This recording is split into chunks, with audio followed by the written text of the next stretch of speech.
नहीं मुलाकात? देखिए, उत्तर प्रदेश में बीजेपी की हालत बहुत खराब है। अब ये कैसे इसे निपटें, इसको लेकर के का मंथन शुरू हो रहा है। कुछ दिन हलचल हुआ कि सीएम बदलेंगे, फिर हलचल हुआ कि मंत्रिमंडल का विस्तार करेंगे। मंत्रिमंडल के विस्तार पे जब जब इनके विधायक नाराज होते हैं तो एक सगुफा छोड़ देते हैं, उनसे अपना पैरवी होने लगती कि आप विरोध न करो, आपको बना दिया जाएगा, आप विरोध न करो। इस तरह का खेल करते हैं। ये जो ड्रामा चल रहा है प्रदेश की मूलभूत समस्या से ध्यान भटकाने के लिए, महंगाई, आज हर आदमी महंगाई से परेशान है। आज भ्रष्टाचार, जिस कुशासन का नाम लेकर के सुशासन की बात की है, आज उससे भी बदतर स्थिति है। पत्रकार भी सुरक्षित नहीं है, नेता भी सुरक्षित नहीं, किसान भी सुरक्षित नहीं, व्यापारी भी सुरक्षित नहीं। आए दिन लूट, हत्या, डकैती, बलात्कार, हर किसी लखनऊ में घटनाएं होती हैं जहाँ मुख्यमंत्री जी रहते हैं। तो ये जो हो रहा है खेल, तमाम जो सरकार बनाने वाले लोग हैं आज वो भागीदारी संकल्प मोर्चा के साथ है। 42% वोट ऐसा है जिसको कोई जानता नहीं है, वही वोट सरकार बनाता और बिगाड़ता है। उसी वोट को ओम प्रकाश राजभर ने घेरा है। अच्छा राजभर जी, जो बात आप कह रहे हैं, जाहिर है कुछ ना कुछ तो अंदर खाने बातचीत चल रही है, कुछ परेशानी है, कुछ है कमियां हैं यहाँ संगठन में, सरकार ने जिस रूप में काम किया खासतौर से पिछले कुछ महीनों में। लेकिन उसी को देखते हुए कल अनुप्रिया पटेल जी मिली, निषाद पार्टी के लोग मिले। आपको ये लगता है, और बहुत कयास चूंकि ये लगाए जा रहे हैं कि आपकी पार्टी को भी अप्रोच किया जा सकता है, शीर्ष नेतृत्व जो है बीजेपी का, तो आपका क्या स्टैंड होगा अगर आपसे कहा जाता है कि पिछड़ों की चूंकि आपने नुमाइंदगी की है, तो भाजपा का चेहरा यूपी में अगर बेहतर करना हो और आपको साथ लाने की पेशकश की जाए, तो आपका रिएक्शन क्या होगा? देखिए, फिर मैं कह रहा हूँ, बीजेपी डूबती हुई नहीं है। बीजेपी माने भारतीय झूठ पार्टी। 2 साल अनुप्रिया जी को किनारे लगा के रखा, आशीष जी को किनारे लगा के रखा। अब चुनाव आया है तो इन लोगों की पूछ बढ़ गई है। अब ये लोग अपने अपने को मंत्री बनने के लिए अब अपनी अपनी डिमांड लेके वहाँ गए हैं। आप देखिएगा कि जब ज्यों चुनाव का अभी 1 महीना 2 महीना बाद देखिएगा, तमाम निगमों के पद खाली हैं प्रदेश में। जो प्रदेश में जो राज्य मंत्रियों के पद खाली हैं, आप तमाम पिछड़े दलित को देंगे, सामान्य वर्ग को देंगे, अब उसी सहारे इनकी नैया पार करना चाहते हैं। लेकिन प्रदेश की हालत आपने देखा, विधायक को सांसद थाने में धरना दे रहे हैं। 200 विधायक विधानसभा के अंदर अपनी पीड़ा को लेकर के विधानसभा में धरना दे दिए। अब इससे बड़ा सबूत हम क्या दे सकते हैं? और आए दिन एक भी मिनिस्टर मुख्यमंत्री से खुश नहीं है।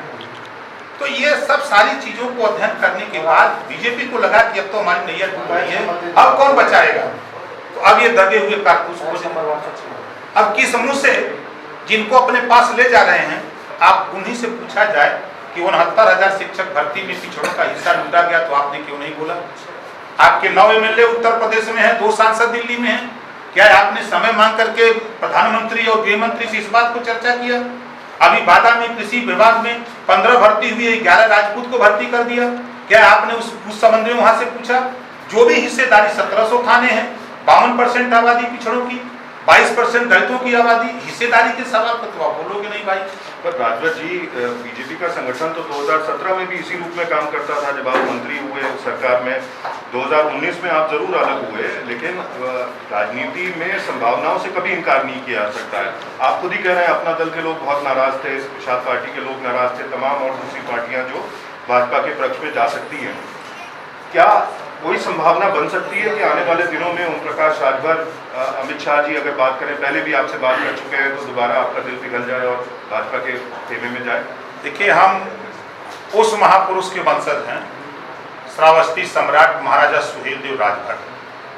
घुटना नहीं टेका, जो देश पे लूटने के लिए, देश को कब्जा करने के लिए आया, उसको भी खत्म कर दिया।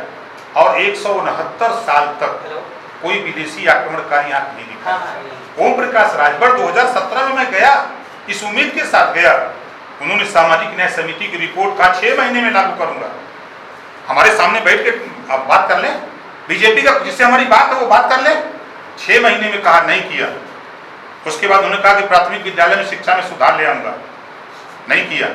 उन्होंने कहा कि हम सबको समान स्थिति से देखेंगे क्या हो रहा है, कम से कम नहीं कुछ तो हमको अंदाजा 100 बार से ज़्यादा मैं खुद दिल्ली जाकर के अमित शाह जी से पूरी घटना बताता रहा। यहाँ मुख्यमंत्री को बुरा लगता था, बंसल को बुरा लगता था कि वहाँ क्यों बताते हैं। 2-2 बार पंचायत अमित शाह जी यहाँ खुद करने आए थे, हमको लेकर के, जानकारी आपको होगी, लेकिन रिजल्ट कुछ नहीं निकला। तो ये वोट लेने के लिए सबको साथ लेंगे और फिर जैसे 2 साल अनुप्रिया जी को किनारे लगाए थे उसी तरह लोगों को सबको छोड़ देंगे, जाओ अब तुम लोगों को जरूरत नहीं है। ये यही खेल ही सब करेंगे। तो ओम प्रकाश राजभर कतई तीवा स्वप्न, ओम प्रकाश राजभर हम मरना स्वीकार करेंगे, अकेले चुनाव लड़ना कबूल करेंगे, लेकिन बीजेपी के साथ नहीं है। अच्छा, आपको लगता है क्या कि भाजपा में बड़े नेताओं में उत्तर प्रदेश में केशव मौर्य मुख्यमंत्री हैं, वो भी पिछड़ों की नुमाइंदगी करते हैं, उनके नेता हैं, आपको लगता है कि उनका कुछ कद आने वाले समय में बढ़ेगा? चूंकि आप भी मुद्दा ये उठा रहे हैं और तमाम जगह दूसरी पार्टियां जो हैं वो भी पिछड़ों से जुड़ी हुई हैं, जिनका साथ खोज रही है भाजपा शीर्ष नेतृत्व। देखिए, हम देहात का रहने वाला ही गाँव का मन है।